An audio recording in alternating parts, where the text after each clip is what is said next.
Hello friends, कैसे हैं आप लोग। सबको मेरा जय भीम। नमो बुद्धा। बुद्ध और उनका धर्म में आज का टॉपिक है पुत्री भी पुत्र से उत्तम हो सकते हैं। नंबर एक बार जब भगवान बुद्ध सावस्ती में ठहरे हुए थे, कौशल राज पसे नदी उनके दर्शन को आए। नंबर दो, जिस समय कौशल राज पसे नदी भगवान बुद्ध से बातचीत कर रहे थे, राजमहल से एक दूत आया और उसने राजा के पास पहुंचकर उनके कान में सूचना दी कि मल्लिका ने एक पुत्री को जन्म दिया है। नंबर 3, राजा बहुत उदास और खिन्न मन हो गया। भगवान बुद्ध ने राजा से उसकी उदासी का कारण पूछा। नंबर 4, राजा ने उत्तर दिया कि उसे अभी भी एक दुखदायी समाचार मिला है कि रानी ने एक पुत्री को जन्म दिया है। नंबर 5, इस पर भगवान बुद्ध ने विवेकशीलता से उस बारे में कहा, महाराज, यह हो सकता है कि पुत्री एक पुत्र से कहीं अधिक अधिक उत्तम संतान सिद्ध हो। वह बड़ी होकर बुद्धिमती हो, सुशील हो और उसकी सास को एक सच्ची और आदर करने वाली बहू प्राप्त हो। नंबर 6, हो सकता है कि जिस पुत्र को वह जन्म दे वह महान कार्य करे, विशाल साम्राज्य का शासक हो। ऐसी श्रेष्ठ पत्नी का पुत्र अपने देश का मार्गदर्शक बन जाए। तथागत की देशनाएं, गृहस्थों के लिए धर्मोपदेश, गृहस्थ जीवन के सुख का रहस्य। नंबर 1, एक बार अनाथ पिंडक वहां आए जहां भगवान बुद्ध विराजमान थे। बुद्ध का अभिवादन करके वह एक ओर बैठ गए। नंबर 2, अनाथ पिंडक यह जानने के इच्छुक थे कि गृहस्थ कैसे सुखी रह सकता है। नंबर 3, इसलिए अनाथ पिंडक ने भगवान बुद्ध से प्रार्थना की कि वे उसे गृहस्थ जीवन के सुख का रहस्य समझाएं। नंबर 4, भगवान बुद्ध ने कहा कि पहला सुख तो संपत्ति के स्वामित्व का होता है। एक गृहस्थ के पास संपत्ति होती है जिसे वह बहुत परिश्रम से, बाहुबल से, पसीना बहाकर, ईमानदारी एवं न्यायसंगत ढंग से एकत्र करता है। यह सोचकर उसे प्रसन्नता होती है कि उसके पास ईमानदारी से अर्जित धन है। नंबर 5, दूसरा संपत्ति के भोगने का सुख। एक गृहस्थ के पास बहुत परिश्रम से, बाहुबल से, पसीना बहाकर, ईमानदार से कमाया हुआ धन होता है जिसका वह भोग करता है या पूर्ण कर्म करता है। इस प्रकार यह सोचकर उसे प्रसन्नता होती है कि वह ईमानदारी से अर्जित अपने धन से पूर्ण कर्म कर रहा है। नंबर 6, तीसरा सुख ऋण से मुक्त होने का है। जिस ग्रस्त को किसी का कम या अधिक ऋण नहीं देना होता, उसे यह सोचकर प्रसन्नता होती है कि उसे किसी का भी कुछ देना नहीं है। नंबर 7, चौथा सुख दोष मुक्त होने का है। एक ग्रस्त शारीरिक कर्म से दोष रहित होता है, वाणी से तथा विचार से दोष रहित होता है। उसे दोष रहित होने की प्रसन्नता होती है। नंबर 8, अनाथ पिंडक, वास्तव में ये 4 प्रकार के सुख ऐसे हैं जिनके लिए यदि एक ग्रस्त प्रयत्नशील रहे तो वह उन्हें सतत प्राप्त करता रहता है। सम्यक मार्ग का अनुसरण। नंबर 1, सन्मार्ग को चुनो, उस पथ से विचलित ना हो। नंबर 2, वैसे तो पथ बहुत से हैं किंतु सभी सन्मार्ग की ओर नहीं जाते। नंबर 3, सन्मार्ग थोड़े से ही लोगों को सुखी बनाने के लिए नहीं है बल्कि सभी को सुखी बनाने के लिए है। नंबर 4, या यदि में कल्याणकारी होना चाहिए, मध्य में कल्याणकारी होना चाहिए और अंत में कल्याणकारी होना चाहिए। नंबर 5, सन्मार्ग पर चलने का अर्थ है बौद्ध जीवन मार्ग पर चलना। नंबर 6, मार्गों में आर्य अष्टांगिक मार्ग ही सर्वश्रेष्ठ है। सत्यों में 4 8 सत्य सर्वश्रेष्ठ है। शीलों का राग रहित होना सर्वश्रेष्ठ है और सर्वश्रेष्ठ पुरुष वह है जो देखने को जसमान है। नंबर 7, यही एक मार्ग है, प्रज्ञा की विशुद्धि का दूसरा मार्ग नहीं है, इसलिए इसी पथ का अनुसरण करो। नंबर 8, यदि तुम इस मार्ग पर चलोगे तो दुख का अंत कर सकोगे। मैंने जब दुख रूपी कांटे को शरीर से निकालने की सम्यक जानकारी प्राप्त कर ली, तभी मैंने इस मार्ग का उपदेश दिया। नंबर 9, तुम्हें स्वयं प्रयास करना होगा, तथागत तो केवल पथ प्रदर्शक है।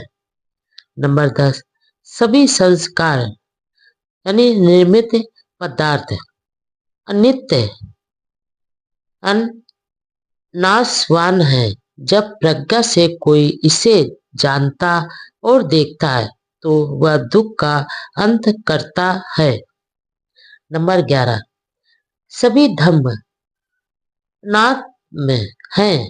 जब कोई प्रज्ञा से इसे जानता और देखता है तो उसे दुख से मुक्ति प्राप्त होती है। नंबर 12, जो उत्साहपूर्वक कार्य करने के समय उत्साहपूर्वक कार्य नहीं करता, जो तरुण और सशक्त होने पर भी अत्यंत आलसी रहता है, जिसकी संकल्प शक्ति और विचार शिथिल है, ऐसा प्रमाद युक्त आदमी कभी प्रज्ञावान नहीं हो सकता।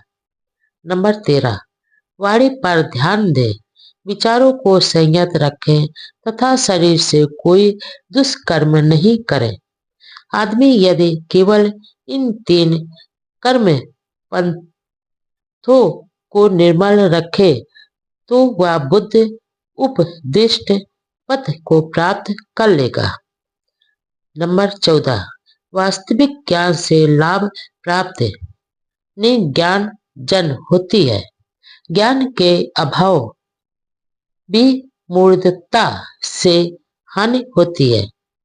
इन दोनों लाभ तथा हानि के पथों को जानकर आदमी को चाहिए कि ऐसा व्यवहार करे जिससे कि ज्ञान में वृद्धि हो। नंबर 15, शरतकालीन कुमुद की तरह निज स्नेह यानी स्वार्थ को खुद अपने हाथों से काट डालो। शांति पथ पर भले प्रकार आरूढ़ हो जाओ। सुगत यानी बुद्ध ने निर्वाण की यही देशना की है। नंबर 16, अधम का अनुसरण न करें, अब विचारवान बनकर न रहे, मिथ्या मत का पालन न करें। नंबर 17, स्वयं को जागरूक करें, प्रमाद न करें, शीलों का पालन करें। शीलवान संसार में सुखी रहता है। नंबर 18, जो पहले भले ही प्रमादी रहा हो, किंतु बाद में जो प्रमाद को छोड़ देता है, वह बादलों से मुक्त चंद्रमा की तरह इस संसार को प्रकाशित करता है। नंबर 19, जिसके अच्छे कर्म उसके बुरे कर्मों को ढक लेते हैं, वह बादलों से मुक्त चंद्रमा की तरह इस लोक को प्रकाशित करता है। नंबर 20, जो आदमी धर्म का अतिक्रमण करता है और झूठ बोलता है, उसके लिए कोई भी पाप कर्म आकरणीय नहीं है।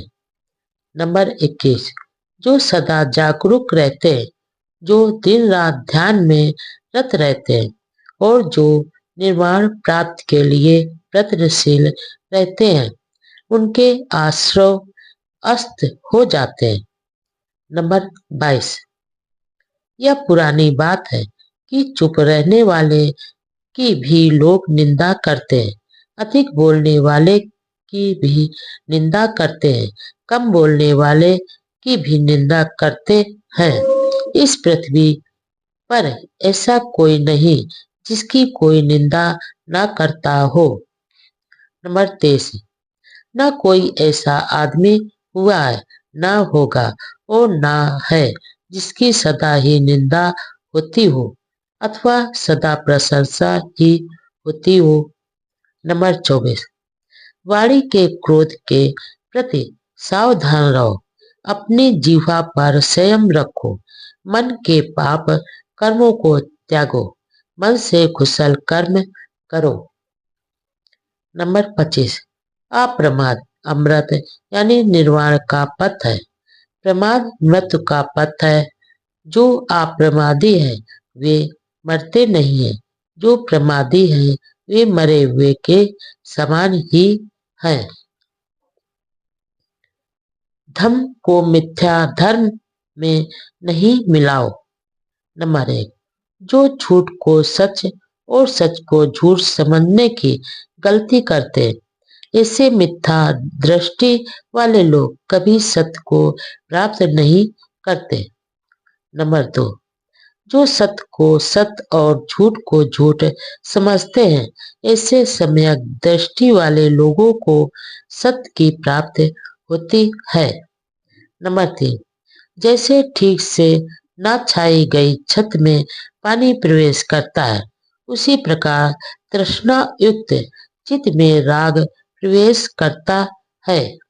नंबर 4, जैसे ठीक प्रकार से छाई गए छत में पानी प्रवेश नहीं कर पाता, उसी प्रकार साधना युक्त चित्त में राग प्रवेश नहीं करता।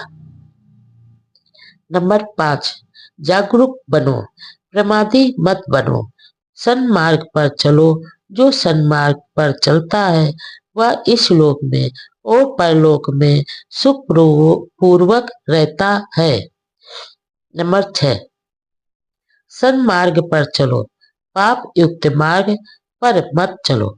जो सन्मार्ग पर चलता है वह इस लोक और परलोक में सुख पूर्वक रहता है।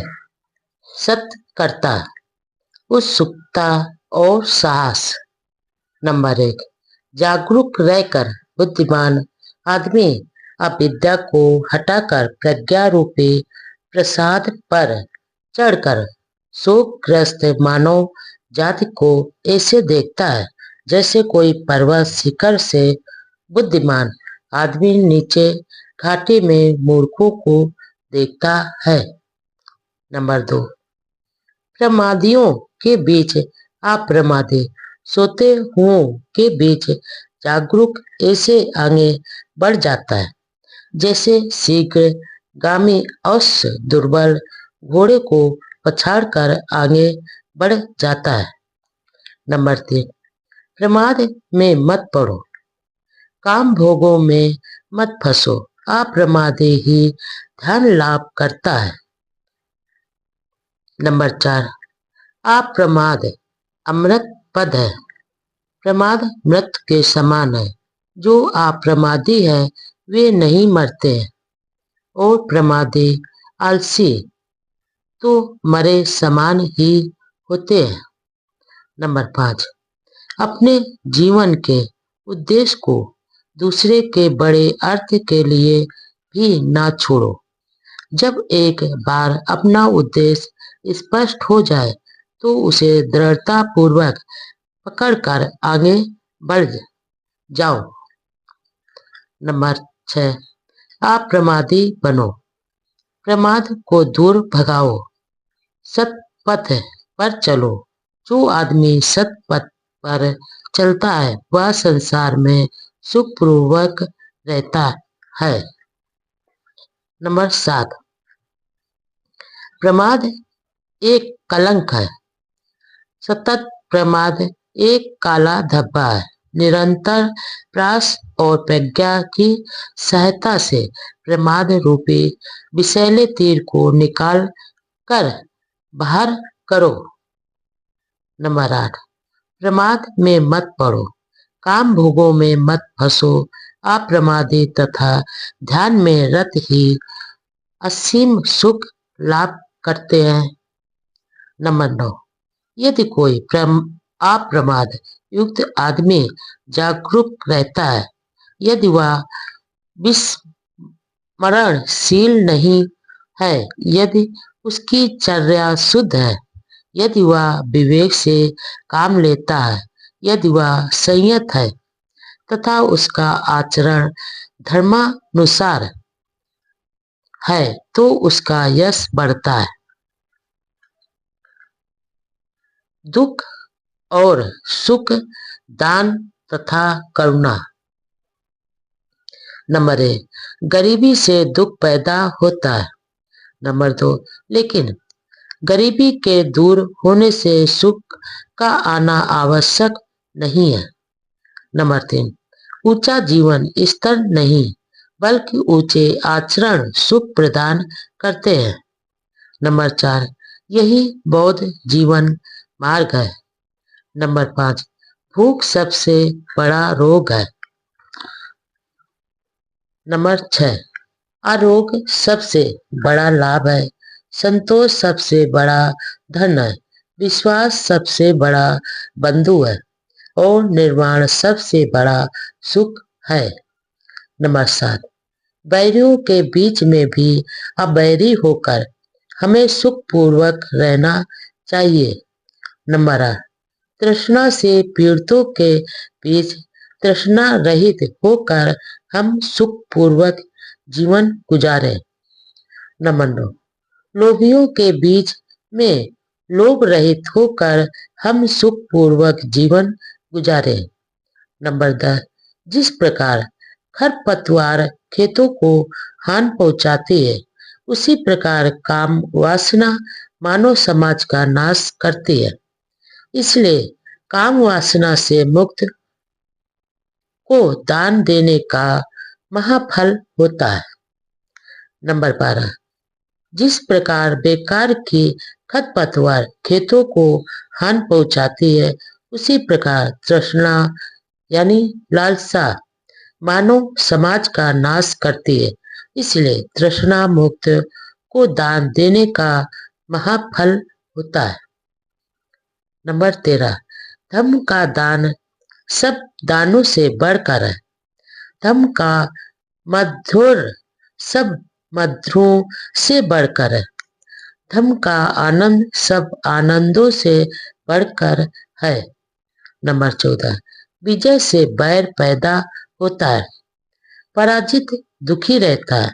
जिसने विजय और पराजय का त्याग कर दिया है और संतोषी है, वह सुखी रहता है। नंबर 15, रागनी के समान आग नहीं, घृणा के समान पराजय नहीं, इस संसार के समान कोई पीड़ा का कारण नहीं, शांति के समान कोई सुख नहीं। नंबर 16, दूसरों के दुर्वचनों और दुष्कर्मों पर ध्यान मत दो। दूसरों के कृत्य अकृत्य की ओर मत देखो, अपने ही कृत्य अकृत्य को देखो। नंबर 17, जो विनम्र है, जो शुद्ध गवेश है, जो आसक्ति रहित है, जो एकांत का इच्छुक है, जिसका जीवन पवित्र है तथा जो विवेक प्रिय है, उसके लिए जीवन कठिनाई से गुजरता है।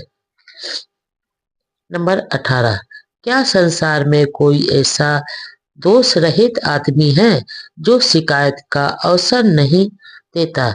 जैसे अच्छा घोड़ा अपने सवार को कभी चाबुक मारने का अवसर नहीं देता। नंबर 19, किसी से कठोर वचन मत बोलो, ऐसा बोलने पर दूसरे भी वैसा ही उत्तर देंगे। क्रोध युक्त वाणी दुखद है। दूसरों पर प्रहार करने पर तुम पर भी प्रहार होगा। नंबर 20, स्वतंत्रता भी नम्रता, कुशल चित्त और निस्वार्थपरता का संसार के लिए वैसा ही महत्व जैसे रथ के लिए उसके पहिए की धुरी का।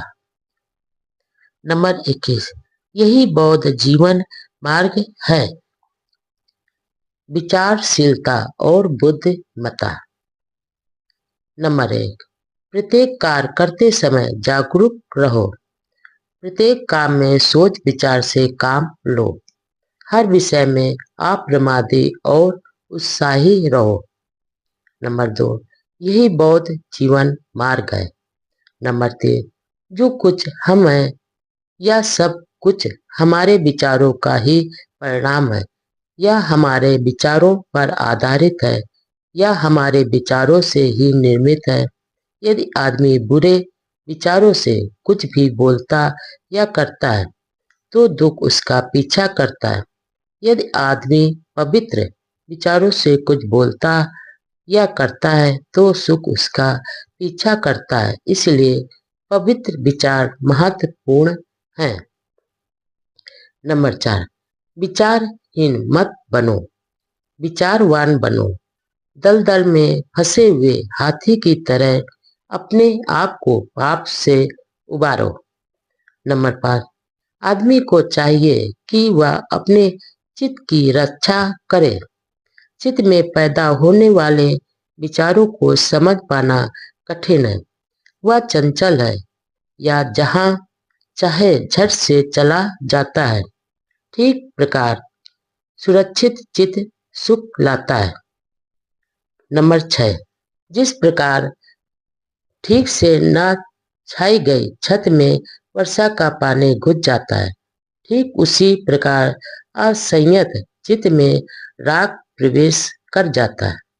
नंबर 7, जिस प्रकार ठीक से छाई हुई छत में वर्षा का पानी नहीं घुस पाता है, ठीक उसी प्रकार संयत चित्त में राग का प्रवेश नहीं हो पाता है।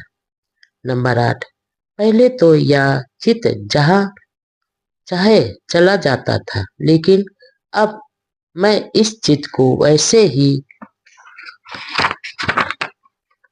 संयत रखूंगा जैसे मस्त हाथी को महावत अंकुश से बस में रखता है।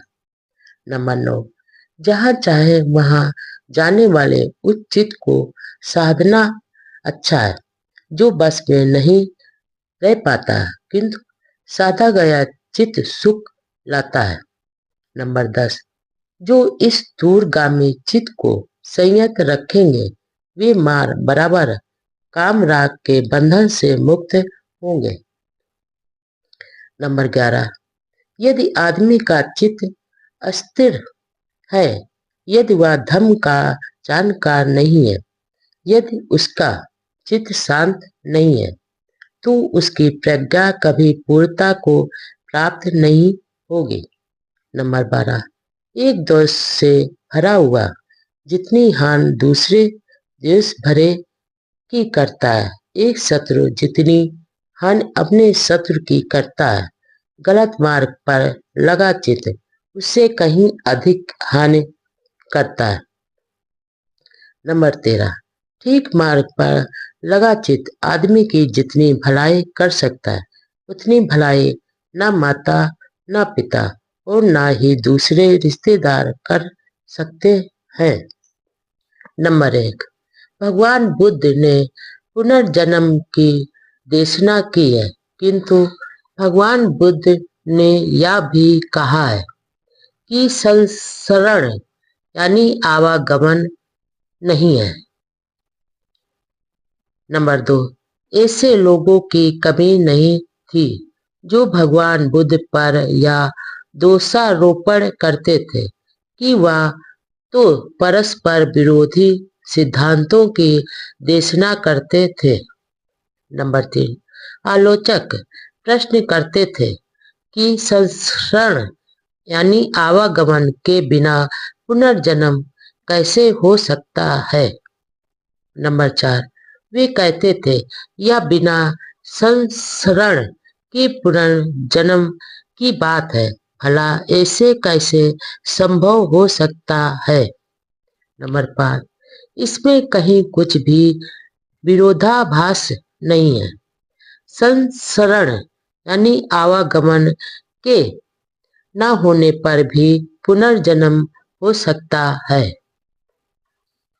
नंबर 6, राजा मिलिंद के प्रश्नों के उत्तर में भदंत नागसेन ने इसे अच्छी तरह स्पष्ट किया है।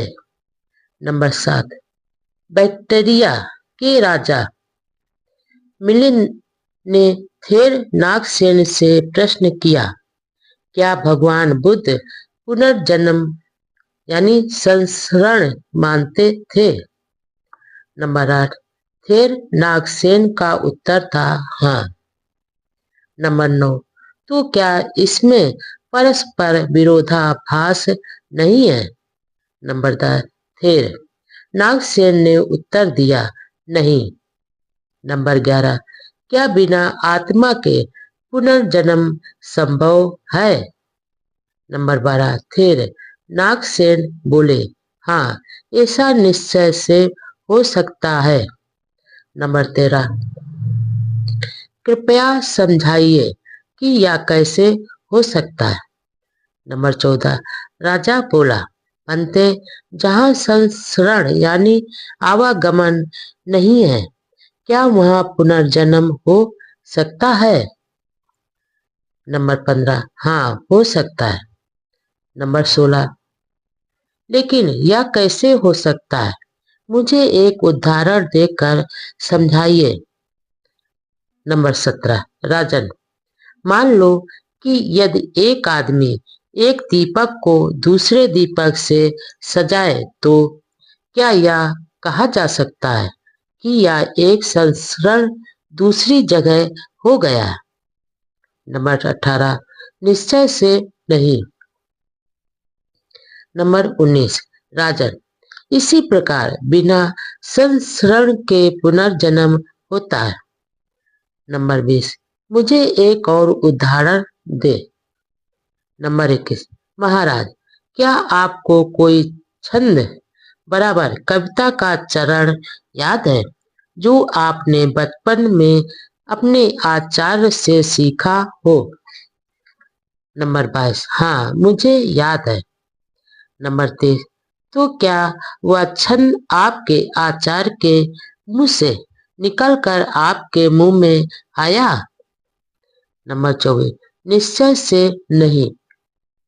नंबर 25, राजन, इसी प्रकार बिना संसरण के पुनर्जन्म होता है। नंबर 26, भंते, बहुत ठीक।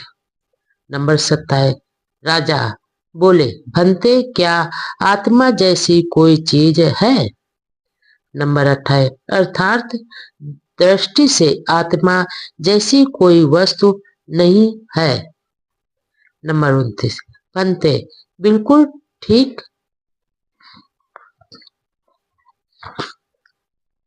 भ्रम के कारण बुद्धिवादी तर्क संगत व मानव कल्याण की बात है। बुद्ध वचन। नंबर 1, भगवान बुद्ध के उपदेशों को जिन श्रोताओं ने सुना उनमें अधिकांश भिक्षु थे। नंबर 2, किसी भी विषय में भगवान बुद्ध का क्या कहना था उसे जनसाधारण तक पहुंचाने वाले भिक्षुगण ही थे। नंबर 3, लेखन कला अभी विकसित नहीं हुई थी, इसलिए भिक्षुओं को वह सब कंठस्थ करना होता था। प्रत्येक भिक्षु जो कुछ वे सुनते थे, प्रत्येक भिक्षु जो कुछ सुनता था उसे कंठस्थ करने की चिंता नहीं करता था। लेकिन कुछ भिक्षु थे जिन्होंने कंठस्थ करना अपना व्यवसाय बना लिया था। वे भाड़क कहलाते थे। नंबर 4, बौद्ध त्रिपट और उसकी अष्ट कथाएं समुद्र की तरह विशाल है। उन्हें कंठस्थ कर पाना सचमुच एक बड़ा असाधारण कार्य था। नंबर 5, प्रायः ऐसा पाया गया है कि भगवान बुद्ध ने जो कुछ कहा उसे गलत ढंग से प्रस्तुत किया गया है। नंबर 6, भगवान बुद्ध के जीवन काल में ही कई बार उनके वचनों के गलत प्रस्तुतिकरण की जानकारी उनको दी गई।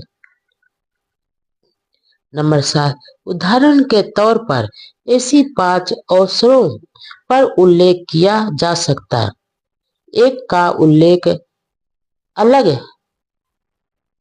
दम सुत में आया है, दूसरे का महाकाम विभंग सुत में, तीसरे करण कंठल सुत में, चौथे का महत तहणा संख्या सुत में और पांचवा का जीवक सुत में। नंबर 8, शायद इस तरह के और भी अनेक अवसरों पर तथागत के वचनों का गलत प्रस्तुतिकरण किया गया हो, क्योंकि हम देखते हैं कि भिक्षु भी भगवान बुद्ध के पास गए और प्रश्न किया कि ऐसी परिस्थिति में उन्हें क्या करना चाहिए।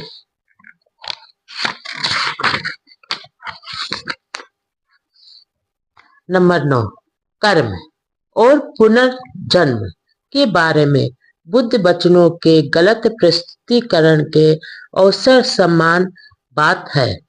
नंबर 10, इन सिद्धांतों को ब्राह्मणी धर्म में भी स्थान प्राप्त है। परिणाम स्वरूप भड़कों के लिए ब्राह्मणी मत को बौद्ध धर्म में सम्मिलित कर लेना सुगम था। नंबर 11, इसलिए त्रिपिटक में जिसे भी बुद्ध वचन के रूप में माना गया उसे स्वीकार करने में बहुत सावधानी की आवश्यकता है। नंबर 12, लेकिन इसके लिए एक कसौटी उपलब्ध है। नंबर 13, यदि कोई ऐसी बात है जिसके बारे में विश्वास के साथ कहा जा सकता है तो वह यह है कि उनका कोई महत्व नहीं होता यदि उनका कथन बुद्ध संगत तर्क संगत नहीं होता। इसलिए जो कुछ भी बुद्ध संगत है और तर्क संगत है, अन्य बातें समान होते हुए उसे बुद्ध वचन के रूप में लिया जा सकता है। नंबर 14, दूसरी बात यह है कि भगवान बुद्ध ने कभी ऐसी बेकार की चर्चा में नहीं पड़ना चाहा जो व्यक्ति के कल्याण के लिए लाभकारी नहीं थी। इसलिए कोई भी ऐसी बात जिसका व्यक्ति के कल्याण से कोई संबंध नहीं, यदि भगवान बुद्ध के सिर मढ़ी जाती है तो उसे बुद्ध वचन स्वीकार नहीं किया जा सकता। नंबर 15, एक तीसरी कसौटी भी है, वह यह कि भगवान बुद्ध ने सभी विषयों को 2 वर्गों में विभक्त कर रखा था। ऐसे विषय जिनके बारे में वे निश्चित थे और ऐसे विषय जिनके बारे में वे निश्चित नहीं थे। जो विषय पहली श्रेणी में आते हैं उनके बारे में उन्होंने अपने विचार निश्चयात्मक रूप से और अंतिम रूप से व्यक्त किए हैं। जो विषय दूसरी श्रेणी में आते हैं उनके बारे में उन्होंने अपने विचार व्यक्त किए हैं, लेकिन ऐसे विचार बदले भी जा सकते हैं। नंबर 16, वार्ता करते समय जिन 3 प्रश्नों के बारे में संदेह और मतभेद है उनके बारे में यह निर्णय करने से पहले कि भगवान बुद्ध का निश्चय मत क्या था, यह आवश्यक है कि हम इन कसौटियों को ना भूलें। बौद्ध जीवन मार्ग, कुशल कर्म, अकुशल कर्म तथा पाप। नंबर 1, कुशल कर्म करो, अकुशल कर्मों में भागीदार ना बनो, कोई पाप कर्म ना करो। नंबर 2, यही बौद्ध जीवन मार्ग है। नंबर 3, यदि आदमी कुशल कर्म करे तो उसे इसको बार बार करना चाहिए, उसी में चित्त लगाना चाहिए। कुशल कर्मों का संचय सुख कर होता है। नंबर 4, अच्छाई के बारे में यूं ही मत सोचो कि मैं इसे प्राप्त नहीं कर सकूंगा। बूंद बूंद से घड़ा भर जाता है। इसी प्रकार थोड़ा थोड़ा संचय करके कुशल कर्मों में वृद्धि होती है। नंबर 5, जिस काम को करके व्यक्ति को पछताना ना पड़े और जिसके फल को वह आनंदित होकर और संतुष्ट होकर हो सके, उस काम का करना अच्छा है। नंबर 6, जिस काम को करके आदमी को पश्चाताप ना हो और जिसके फल को हर्ष और संतुष्टि से भोगा जा सके, उस काम का करना अच्छा है। नंबर 7, यदि आदमी कोई कुशल कर्म करे तो उसे वह कुशल कर्म बार बार करना चाहिए, उसे इसमें आनंदित होना चाहिए। सुख कर्म का संचय आनंददायक होता है। नंबर 8, एक अच्छे आदमी को भी बुरे दिन देखने पड़ जाते हैं जब तक उसके कुशल कर्मों का फल विपाक नहीं मिलता, लेकिन जब उसे अपने कुशल कर्मों का फल मिलना आरंभ होता है तब अच्छा आदमी अच्छे दिन देखता है। नंबर 9, अच्छाई के बारे में यह कभी ना सोचे कि मैं इसे प्राप्त ना कर सकूंगा। जिस प्रकार बूंद बूंद करके पानी का घड़ा भर जाता है, उसी प्रकार थोड़ा थोड़ा करके भी भला आदमी अच्छाई का संचय कर लेता है। नंबर 10, चंदन की सुगंध कमल, जूही तथा मल्लिका की सुगंध से बढ़कर सील की सुगंध होती है। नंबर 11, धूप और चंदन की सुगंध कुछ ही दूर तक जाती है, किंतु सील की सुगंध बहुत दूर तक जाती है। नंबर 12, बुराई के बारे में भी यह ना सोचें कि यह मुझ तक नहीं पहुंचेगी। जिस प्रकार बूंद बूंद करके पानी का घड़ा भर जाता है, उसी प्रकार थोड़ी थोड़ी करके बुराई भी बहुत हो जाती है। नंबर 13, उस काम का करना अच्छा नहीं जिसे करके पछताना पड़े और जिसके फल को अश्रु मुक्त होकर विलाप करते हुए भोगना पड़े। नंबर 14, यदि कोई आदमी दुष्ट मन से कुछ बोलता है या कोई काम करता है तो दुख उसके पीछे पीछे ऐसे ही हो लेता है जैसे गाड़ी का पहिया खींचने वाले पशु के पीछे पीछे। नंबर 15, पाप कर्म ना करो, प्रमाद ना करो, मिथ्या दृष्टि ना रखो। नंबर 16, कुशल कर्मों में अप्रमादी हो, बुरे विचारों का दमन करो। जो कोई कुशल कर्म करने में ढील करता है, उसका मन पाप में रमण करने लगता है। नंबर 17, उस काम का करना ठीक नहीं जिसे करने के बाद पछताना पड़े, जिसका फल अश्रुमुख होकर होना पड़े।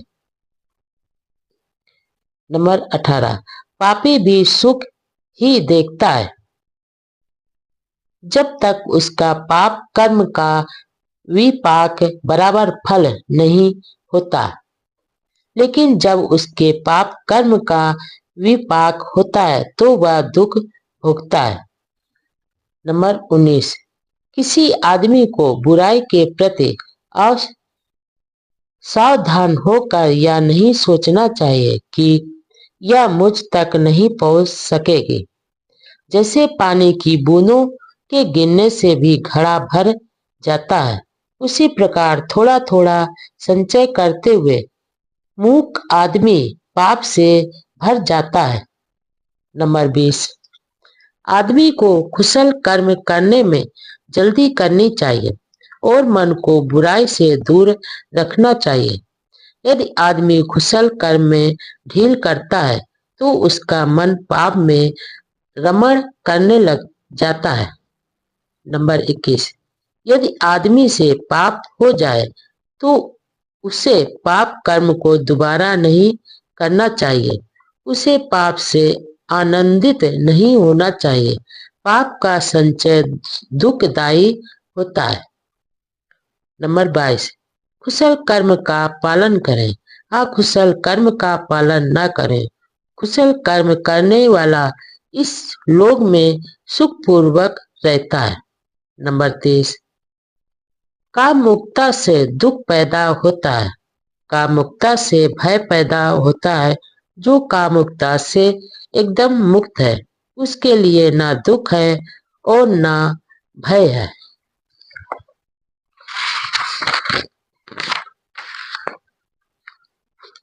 नंबर 24, भूख सबसे बड़ा रोग है, संस्कार सबसे बड़ा दुख है।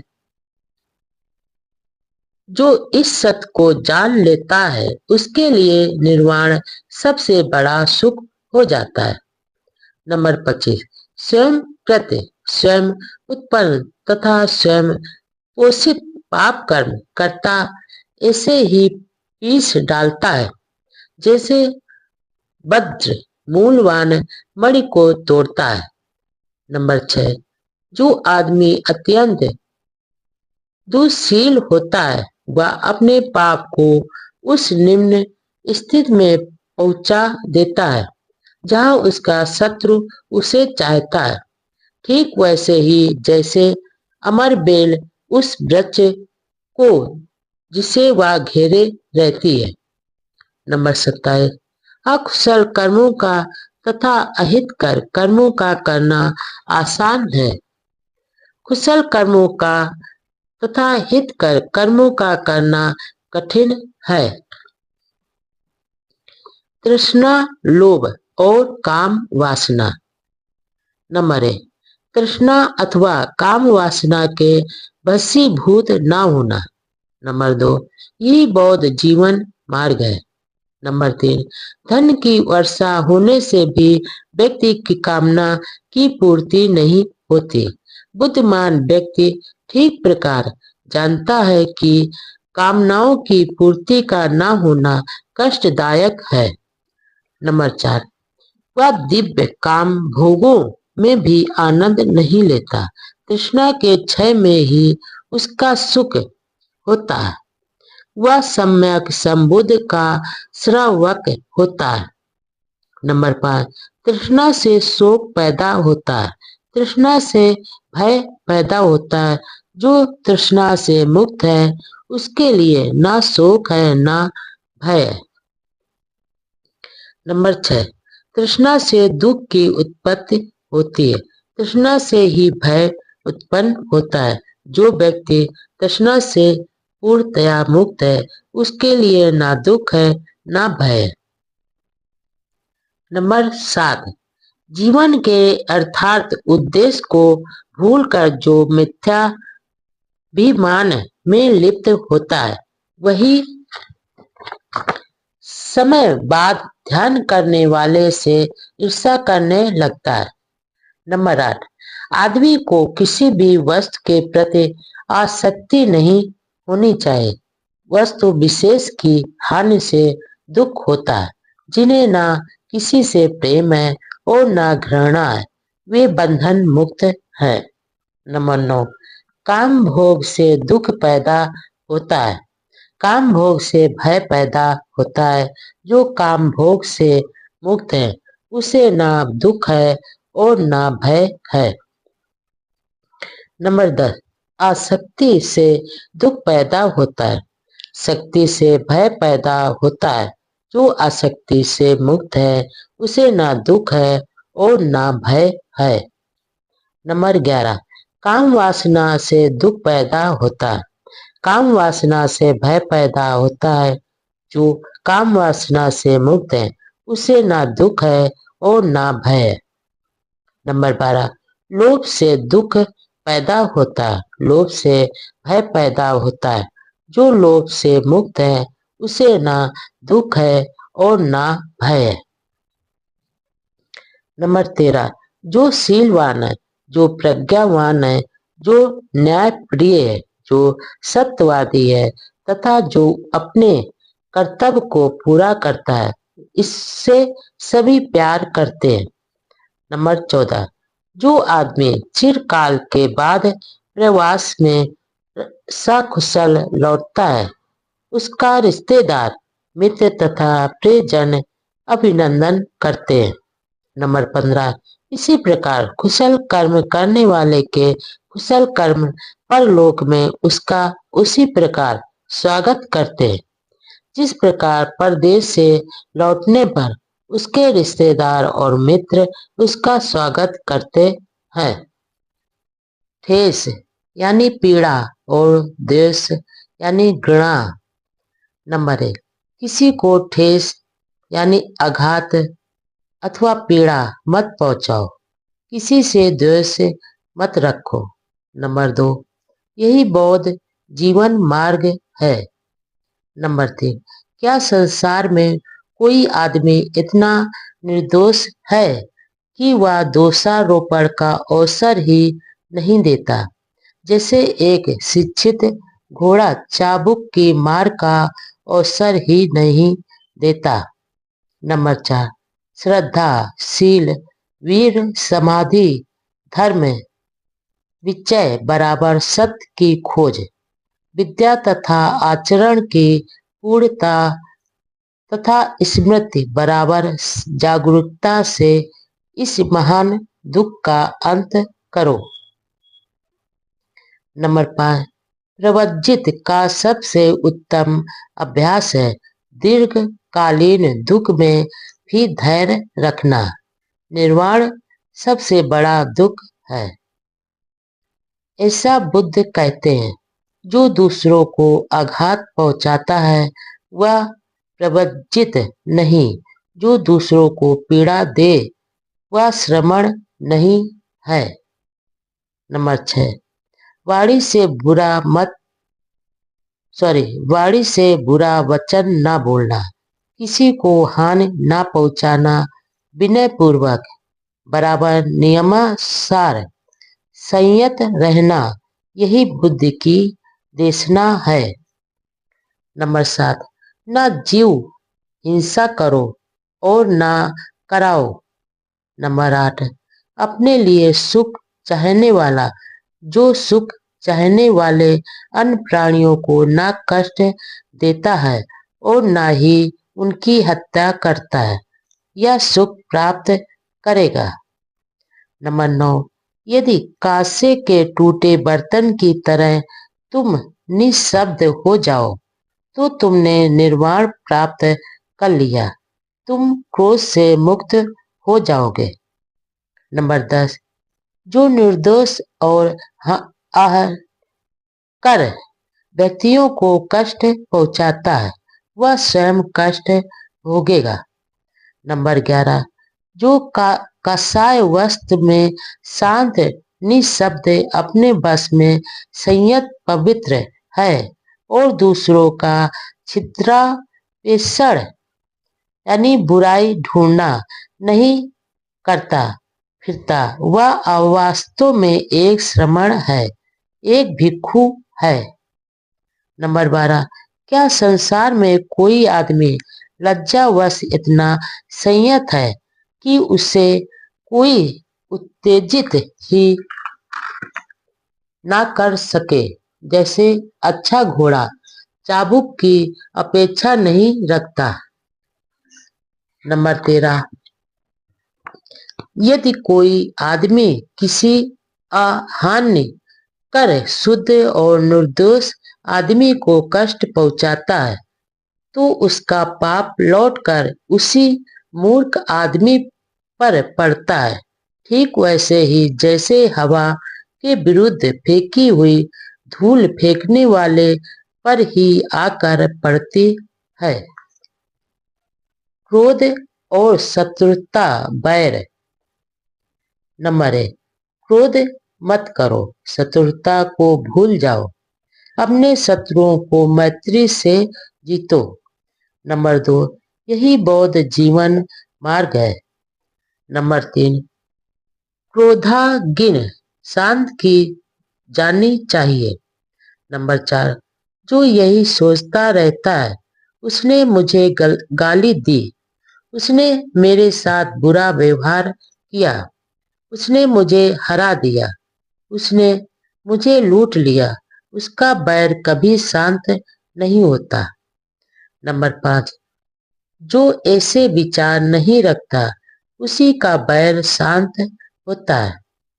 नंबर 6, शत्रु तो शत्रु ही हानि करता है और घृणा करने वाले की, लेकिन अंत में यह किसकी हानि होती है।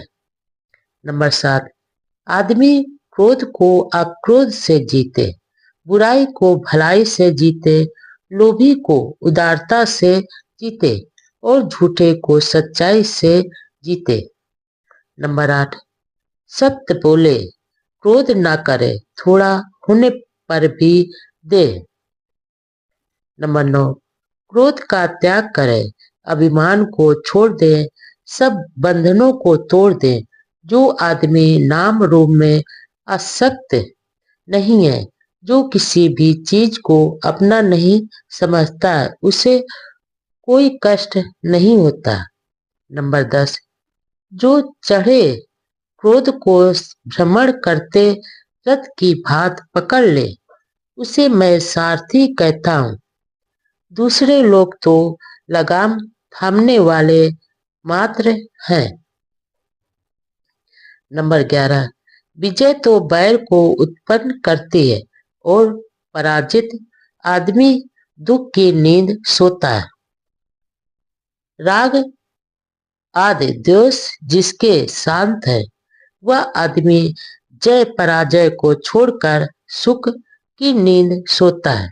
नंबर 12, काम गिन के समान आग नहीं, घृणा के समान दुर्भाव नहीं, इस कंधों के समान दुख नहीं, निर्वाण से बढ़कर सुख नहीं। नंबर 13, बैर से बैर कभी शांत नहीं होता, प्रेम से ही बैर शांत होता है, यही सनातन नियम है। व्यक्ति, मन और मन के मैल। नंबर 1, आदमी वैसा ही होता है जैसा उसका मन उसको बना देता है। नंबर 2, सब मार्ग पर आगे बढ़ने के लिए मन को साधना पहला कदम है। नंबर 3, बौद्ध जीवन मार्ग में यह मुख्य शिक्षा है। नंबर 4, हर बात में मन ही प्रमुख तत्व है, मन ही सर्वश्रेष्ठ है।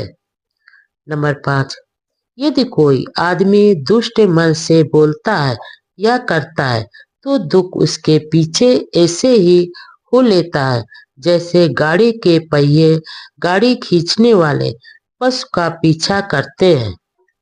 नंबर 6, यदि आदमी स्वच्छ मन से बोलता है या करता है तो कभी साथ न छोड़ने वाली छाया की तरह सुख उसका पीछा करता है।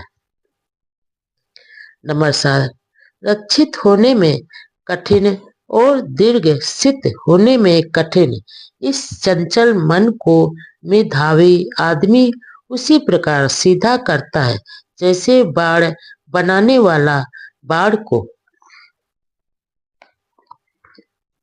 नंबर 8, जिस प्रकार पानी से बाहर निकाल कर घूम में फेंक दी गई मछली फड़फड़ाती है, उसी प्रकार मार राग द्वेष मोह के फंदे से मुक्त होने के लिए यह मन फड़फड़ाता है।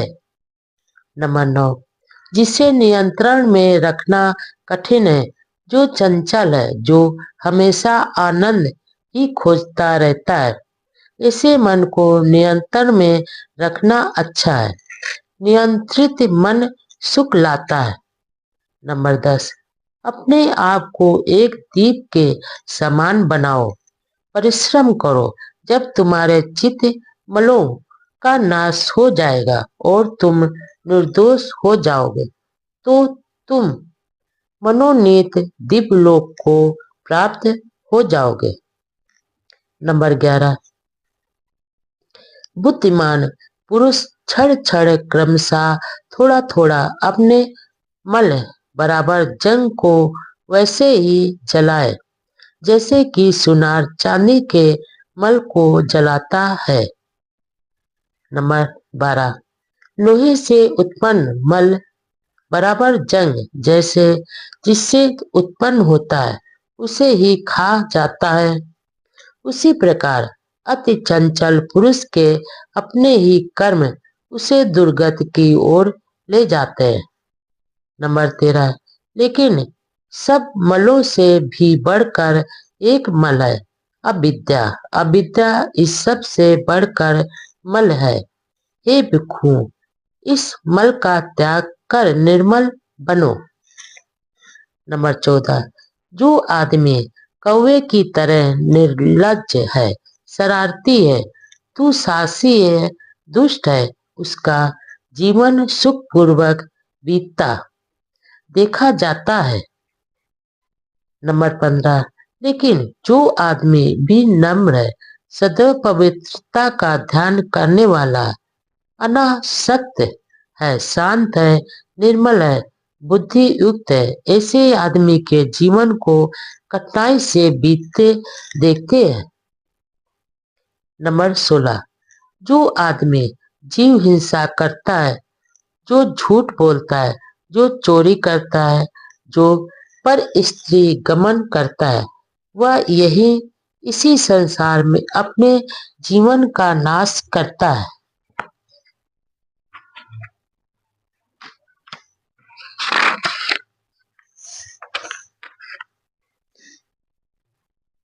नंबर 17, जो आदमी शराब आदि नशीली चीजों का सेवन करता है, वह इस प्रकार इसी लोक में अपनी कब्र खोदता है। नंबर 18, हे पुरुष, पापियों असनियों के बारे में ऐसा जान ले ताकि तुझे लोभ और पाप कर्म चिरकाल तक दुख में ही ना डाले रहें। नंबर 19, संसार अपनी श्रद्धा या सुखी के अनुसार किसी को देता है। यदि आदमी दूसरों को दिए गए खाने पीने से कुढ़ता है तो उसको ना दिन में और ना ही रात में शांति मिल सकती है। नंबर 20, जिसके मन में ऐसी भावना जड़ मूल से जाती रही है, वह दिन रात शांति को प्राप्त होता है। नंबर 21, राग के समान आग नहीं और लोभ के समान ओध बराबर बाढ़ नहीं। नंबर 22, दूसरों के दोष आसानी से दिखाई देते हैं, अपने दोषों को देखना कठिन है। आदमी दूसरों के दोषों को तो भूसे की भांति उड़ाता फिरता है, किंतु अपने दोषों को तो वैसे ही छिपाता है जैसे दुष्ट जुआरी घोटी को जुआरी गोटी को। नंबर 23, जो आदमी दूसरों के दोष ही देखता रहता है और सदा हाय हाय करता है, उसके आश्रय बराबर चित्त मल बढ़ते जाते हैं। वह चित्त मलों का नाश करने से बहुत विरत होता है।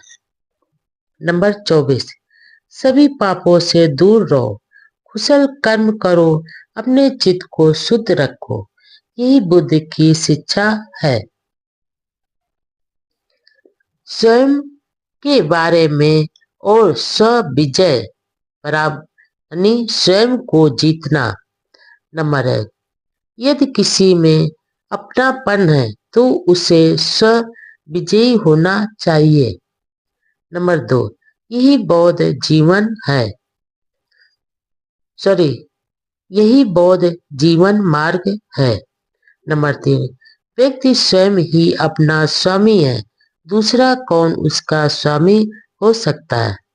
अपने आप को संयत रखने पर व्यक्ति एक दुर्लभ सौमित्र को पाता है, जिसे बहुत कम लोग पा सकते हैं।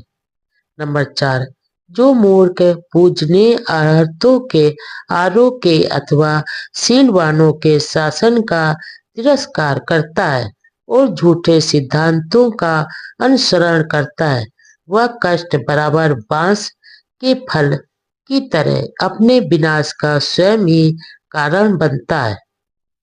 नंबर 5, आदमी अपने आप ही पाप कर्म करता है, अपने आप ही दुख उठाता है, अपने आप ही पाप कर्म से विरत रहता है, अपने आप ही शुद्ध होता है। शुद्धि और अशुद्धि, उत्थान और पतन प्रत्येक की व्यक्तिगत बात है। कोई व्यक्ति दूसरे को शुद्ध नहीं कर सकता। नंबर 6, जो केवल सुखों को ही देखना पसंद करता है, जो इंद्रियों में असक्त है, जो भोजन में मात्रा को नहीं जानता, जो प्रमादी और शिथिल है और जो हीन वीर है, उस आदमी को उसके अपने असंयत कर्म ही ऐसे उखाड़ देते हैं जैसे वायु दुर्लभ पेड़ को उखाड़ फेंकती है। नंबर 7, जो सुखों की कामना किए बिना जीता है, जिसकी इंद्रियां संयत है, जो भोजन में मात्रा को जानने वाला है, जो श्रद्धावान है तथा वीरवान है, वह वैसे ही स्थिर रहता है जैसे वायु के सामने ठोस पर्वत। नंबर 8, यदि आदमी अपने आप को प्रिय समझता है तो उसे अपना ध्यान रखना चाहिए। नंबर 9, सबसे पहले अपने आप को ही ठीक मार्ग पर लगाएं, तभी दूसरों को उपदेश दे। बुद्धिमान आदमी किसी को ऐसा अवसर न दे कि दूसरे उसे कुछ कह सके। नंबर 10, अपने आप को काबू में रखना कठिन है। यदि आदमी अपने आप को वैसा बनाए जैसा कि वह दूसरों को उपदेश देता है, तो इस प्रकार ठीक संयत आदमी दूसरों को संयत रख सकता है। नंबर 11, आदमी स्वयं ही अपने पाप कर्मों का फल भोगता है। स्वयं ही पाप से विरत रहने पर वह परिशुद्ध होता है। शुद्धि और अशुद्धि दोनों ही व्यक्तिगत है, कोई दूसरों को परिशुद्ध नहीं कर सकता। नंबर 12, युद्ध में हजारों हजारों को जीतने से अच्छा है स्वयं को जीत लेना, वही महान संग्राम विजयी है। नंबर 13, पहले अपने आप को ठीक मार्ग पर लगाएं, तब दूसरों को उपदेश दें। बुद्धिमान आदमी को चाहिए कि वह शिकायत का अवसर न दे। नंबर 14, यदि आदमी अपने आप को वैसा बनाए जैसा कि वह दूसरों को उपदेश देता है, तब इस प्रकार संयत आदमी दूसरों को भी संयत रख सकता है। अपने आप को संयत रख पाना कठिन है। नंबर 15, वास्तव में आदमी स्वयं ही अपना संरक्षक है, दूसरा कौन संरक्षक हो सकता है। अपने आप को सुरक्षित रखकर आदमी ऐसा संरक्षक पाता है जिसका मिल पाना कठिन है। नंबर 16, यदि आदमी को अपना आप प्रिय है तो उसे अपनी सुरक्षा करनी चाहिए। नंबर 17, आदमी स्वयं अपने पाप का फल भोगता है, स्वयं ही वह परिशुद्ध होता है। शुद्धि और अशुद्धि दोनों व्यक्तिगत है, कोई किसी दूसरे को परिशुद्ध नहीं कर सकता। नंबर 18, आदमी स्वयं अपना संरक्षक है, दूसरा कौन संरक्षक हो सकता है? यदि आदमी अपना संरक्षण करता है तो वह ऐसे संरक्षक को प्राप्त करता है जिसके समान संरक्षक मिलना कठिन है। प्रज्ञा, न्याय और कुशल संगत। नंबर 1, प्रज्ञावान बनो, न्यायशील रहो और अच्छी संगत रखो। नंबर 2, यही बौद्ध जीवन मार्ग है। नंबर 3, यदि कोई ऐसा आदमी मिले जो वर्जनीय की वर्ज ना करे, जो फटकार लगाए और जो बुद्धिमान हो, तो उस आदमी का अनुसरण ऐसे ही करो जैसे किसी खजाना बताने वाले का अनुसरण किया जाता है। उसका अनुसरण किया जाना उत्तम होगा, बुरा नहीं। नंबर 4, जो उपदेश दे, सुमार्ग दिखाए तथा कुमार्ग पर जाने से रोके, वह सज्जनों को तो प्रिय होता है किंतु दुर्जनों को अप्रिय। नंबर 5, पापी पुरुषों की संगत ना करो, दुष्ट पुरुषों की संगत ना करो, सदाचारियों को मित्र बनाओ, श्रेष्ठ पुरुषों को मित्र बनाओ। नंबर 6, जो धम्मामृत का पान करता है वह शांत चित्त से प्रसन्नता पूर्वक रहता है। श्रेष्ठ पुरुषों द्वारा उपदृष्टि धम्म में बुद्धिमान आदमी सदा सुखी रहता है।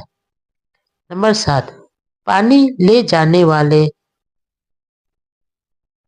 जहां वे चाहते हैं पानी ले जाते हैं, वाण बनाने वाले वाण को सीधा करते हैं, बढ़ई लोग लकड़ी को सीधा करते हैं और बुद्धिमान अपने आप को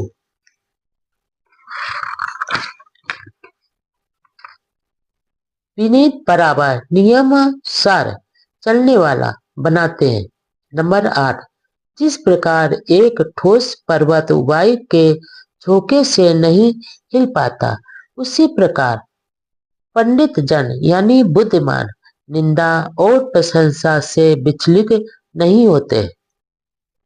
नंबर 9, धम्म सुनने के पश्चात बुद्धिमान जन एक गहरी धीर और शांत झील की तरह स्वच्छ हो जाते हैं।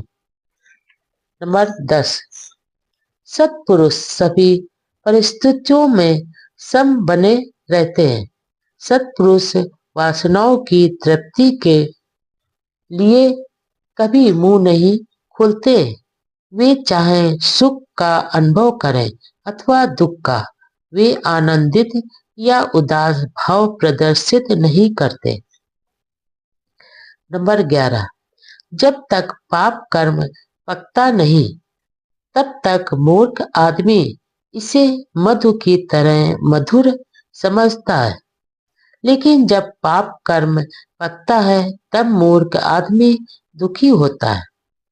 नंबर 12, जब मूर्ख आदमी पाप कर्म करता है तो वह नहीं जानता है कि मैं पाप कर्म कर रहा हूं, लेकिन दुष्ट आदमी अपने ही पाप कर्मों से आग के समान जलता है। नंबर 13, जागने वाले के लिए रात लंबी होती है, थके के लिए योजना लंबा होता है। सच्चे धर्म को ना जानने वाले मूर्ख के लिए जीवन आवागमन लंबा होता है। नंबर 14, विचरण करते समय यदि अपने से श्रेष्ठ या अपने समान व्यक्ति को न पाए तो दृढ़ता के साथ अकेले ही विचरण करें। मूर्ख से मित्रता ठीक नहीं। नंबर 15, यह मेरा पुत्र है, यह मेरा धन है, यही सोचकर मूर्ख परेशान होता है। जब शरीर ही अपना नहीं है तो कहाँ पुत्र और कहाँ यह धन उसका अपना होगा।